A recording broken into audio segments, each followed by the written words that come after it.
Sainte Lucie, célébrée le 13 décembre, fut martyrisée sous Dioclétien au tout début du IVe siècle à Syracuse en Sicile, ville dont elle est la sainte patronne. Le récit de sa passion fut écrit au 5e ou au 6e siècle. Son culte fut introduit à Rome au 6e siècle par le clergé et des marchands siciliens.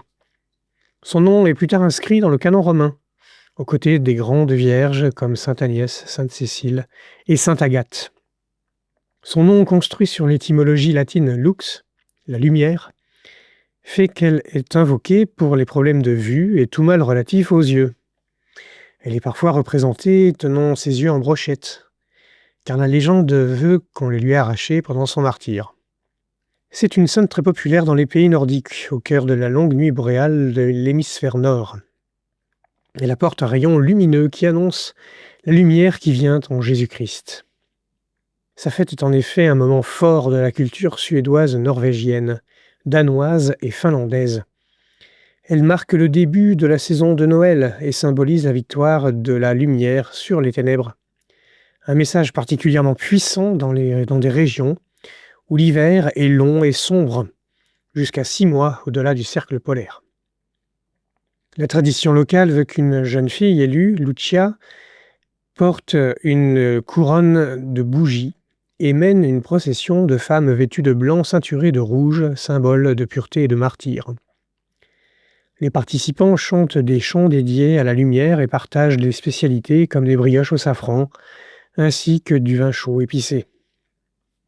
Cette célébration est religieuse, mais aussi d'inspiration païenne. Elle puise en effet ses racines dans l'histoire de notre Sainte Lucie de Syracuse, mais aussi dans les croyances populaires liées au solstice d'hiver. Pour les Scandinaves, Sainte Lucie incarne l'espoir et la promesse du retour du soleil, apportant réconfort et chaleur humaine pendant les nuits les plus longues de l'année. Je trouve cette coutume des plus intéressantes car elle montre la puissance d'inculturation du christianisme. Le culte païen n'est pas aboli, il est assumé et intégré dans la vision chrétienne. Au cœur de l'hiver, proche du solstice, nous célébrons Noël. Au moment où la durée des jours augmente, nous célébrons la lumière véritable, le Christ qui apporte sa lumière au monde. On peut également apprécier comment l'économie du salut trouve un lieu d'expression dans les rythmes naturels de la planète avec les cycles des saisons et les mouvements des éléments de la création comme les astres. Justement, ils ont été créés pour cela, nous dit le livre de la Genèse en son chapitre 1. Au 4e jour de la création, Dieu dispose le soleil, la lune et les étoiles, non pour être adorés, mais pour servir de marqueur du temps afin de bien célébrer les fêtes du Seigneur.